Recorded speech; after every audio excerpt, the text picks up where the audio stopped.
Ya, bismillah. Assalamualaikum warahmatullahi wabarakatuh. Yang belum kita pelajari adalah diagram pH. P, pressure, tekanan, dan H, entalpi. Jadi, koordinat sumbu X-nya adalah H, ya, yang horizontal, yang vertikal adalah tekanan. Karena kemarin-kemarin kita belajar diagram T dan S, seperti itu. Nah, di sini dilihat bahwa yang ke sana itu tekanan ya, berarti semakin ke atas, tekanannya semakin tinggi. Kemudian entalpi berarti semakin ke sana entalpinya semakin besar, seperti itu. Nah, di sini juga ada kurva-kurva yang melengkung di sini. Kalau Anda lihat yang kuning, ya, ini saya kasih simbol sekalian mempelajari kasus pada sistem refrigerasi ya. Ini satu suhu, satu nilai suhu. Jadi setiap titik-titik yang dilewati oleh kurva yang sama, ini suhunya sama. Ini juga di sini, begitu melewati sini, ini juga satu kurva nih ya. Kalau Anda lihat yang kuning-kuning cerah ini jalan tuh, tuh. Nah, ini satu kurva. Jadi nilai suhunya di titik-titik sini tuh sama. Ini juga begini, ya. Ini juga ini. Nah, ini juga sama suhunya. Semakin ke sana, ya. Jadi T3 ini suhunya lebih tinggi daripada T4. T4 suhunya lebih tinggi daripada T1 dan T2. Seperti itu ya. Kemudian apalagi fasenya ya. Fasenya kalau di sebelah sini itu fase liquid atau cair. Kalau di dalam gunungannya ini fasenya fase campuran. Jadi bentuknya beda ya. Kalau di pH itu agak condong begini ke kanan, tapi kalau yang di diagram TS bentuknya seperti ini ya. Nah, tapi yang di dalam kurva gunung ini gitu ya. Ini kurva ini tuh di sini titiknya adalah kalau refrigeran atau fluida kerja ada di kondisi sekian ya, tekanan sekian dan suhu sekian. Ini di sini fasenya adalah fase campuran. Kalau yang sebelah sini adalah fase gas ya. Nah, yang di kurva sebelah sini ini itu ya. Ini kurva di mana dia transisi dari cair ke hampir menguap ya. Ini namanya cair jenuh. Jadi kalau dari titik sini nih yang mepet sebelah kiri itu tuh cair jenuh. Jadi mulai menguap gitu. Kemudian yang di sini itu adalah gas jenuh. Jadi kalau dari sini ke sini dia mulai mengembun seperti itu. Nah, sama dengan di sini ini cair jenuh, ini adalah uap jenuh. Begitu cara membaca diagram pH. Nah, sekarang mari kita analogikan ya diagram TS untuk kasus sistem refrigerasi yang sudah kita pelajari kemarin per komponen ya. Kalau di diagram pH seperti apa? Dilihat di sini, dimulai dari evaporator ya.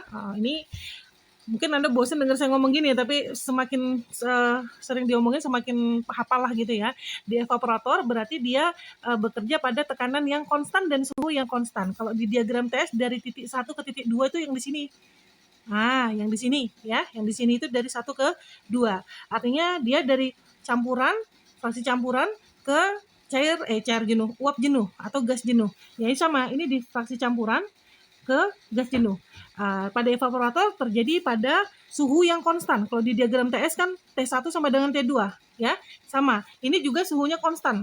Di sini satu suhunya konstan dan kalau ini kelihatan jelas bahwa tekanannya juga konstan. Jadi tekanannya mendatar nih. Jadi 1 ke 2 itu mendatar. Artinya dari tekanan input evaporator dan tekanan output dari evaporator ya, tekanan output si refrigeran itu tidak mengalami peningkatan. Artinya dia konstan. Ya, sampai ke cair jenuh, maaf lagi. Kok cair jenuh terus ngomongnya? Gas jenuh gitu loh. Ini gas jenuh dan ini juga gas jenuh. Ya, udah habis itu dari gas jenuh dia kan dikompresi ya, dikompresi. Di sini kalau di diagram TS dia wing naik ke atas gitu ya, sehingga tekanannya naik. Jadi tekanan yang di sini lebih rendah daripada tekanan di sini, yang di sini lebih tinggi berarti dia naik ya dari P2 menjadi P3. Ingat P3 lebih tinggi ya daripada P2. Di sini juga naik dari 2 ke 3 wing gitu ya. Ini tekanannya naik. Ya. Oh iya lupa tadi yang evaporator juga naik ya tadi, maaf, balik mundur di evaporator itu dari 1 ke 2 itu kalau dilihat entalpinya meningkat ya. Kalau di sini H1 ke H2 nggak kelihatan secara eksplisit di koordinat X dan Y-nya ya, tetapi di sini kalau dilihat dia sini meningkat, H2-nya lebih tinggi daripada H1. Ini juga begitu, jadi 1 ke 2 itu entalpinya meningkat dari dari H1 ke H2 ya, H2 lebih tinggi daripada H1. Oke, kita lompat lagi tadi ke kompresor tadi. Jadi dia mengalami kenaikan tekanan. Lihat dari 2 ke 3 itu tekanan 3, P3 itu lebih tinggi daripada tekanan yang P2. Ya. Kemudian suhunya juga lebih tinggi dari T2. Ini kan T2 nih. ya, T2 sama dengan T1 kan, itu suhunya meningkat. Nah, tuh meningkat dari T2 ke T3, push gitu. Oke, kemudian di T3 ini lebih tinggi ya suhunya, kemudian H3 itu juga naik kan, kalau dia ke kanan atas, kalau ke atas itu menunjukkan P-nya naik, terus ke kanan itu berarti H3-nya lebih tinggi daripada H2. Oke, ya, jadi entalpinya juga meningkat. Jadi kerja kompresor mengakibatkan kenaikan entalpi. Kalau di sini begini, ya, entalpi yang di sini lebih tinggi daripada di sini. Ya, ini fasenya dari gas jenuh sampai superheated gas sama. Ini gas jenuh ke superheated gas. Oke, setelah itu ke kondenser. Ingat, baik evaporator maupun kondensor itu dia bekerja pada tekanan yang konstan. Kalau di diagram TS dia sepanjang kurva isobarik yang sama. Tuh, ya kan? Nah, ini juga sama. Kalau evaporator tekanannya konstan, kondenser juga tekanannya konstan. Tapi dia kan mengembun kan dari gas ke cair, dia ke kiri dan dia tuh mendatar tuh. Karena memang di kondenser secara teoretik tekanannya konstan dari 3 ke 4, P3 ke P4 ya. Sehingga P3 itu sama dengan P4. Nah, seperti itu. Kalau di sini P3, di sini ke P4. Nah, kayak gitu. Nah, kemudian apalagi? Di sini dia mengalami dari 3 ke, ini saya nggak bikin titik ya, pokoknya yang di sini nih. Ya, tuh, lihat tuh. Nah, dari 3 ke sini itu berarti dari superheated ke gas jenuh. Berarti kalau yang dari sini ke sini itu artinya sama dengan dari sini ke sini di diagram TS. Oke. Kemudian ini gas jenuh, kemudian ini ke sini. Yang ini keempat sama. Ini keempat. Ya, itu terjadi pada tekanan yang sama dan suhunya dari gas jenuh yang di sini sampai cair jenuh yang di sini, ini suhunya tetap yaitu T4 sama. Suhunya tetap T4, tapi dari tadi superheated gas ke gas jenuh yang di sini suhunya turun dari T3 ke T4 ke sini ya. Ini suhunya turun dari T3, loh nggak kelihatan. Oh, ini T3-nya garisnya geser ya tadi pas saya gambar ini, maksudnya garisnya ke bawah gini ya. T3 yang di sini ya. Dari T3 ke T4 jadi turun seperti itu. Nah, kemudian setelah sampai ke cair jenuh ya, di cair jenuh ini masih merekam nggak sih sebenarnya? Oh iya masih merekam. Nah, terus dari cair jenuh ya sampai keluaran dari kondenser ini dia mengalami penurunan entalpi ya.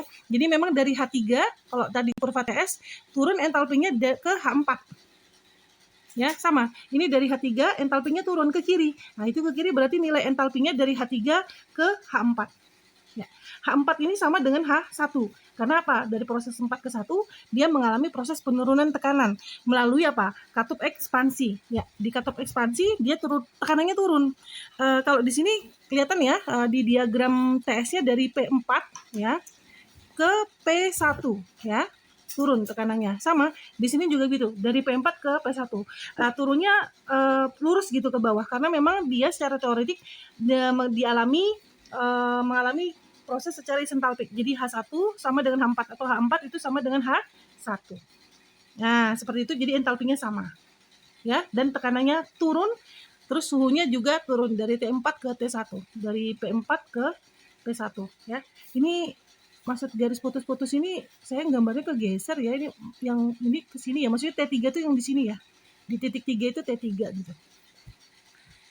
Udah gitu aja deh ya. Jadi itu cara membaca diagram pH, tekanan, entalpi ya. Kalau kemarin suhu dan entropi, TS seperti itu. Jadi saya harap Anda semua paham ya. Assalamualaikum warahmatullahi wabarakatuh.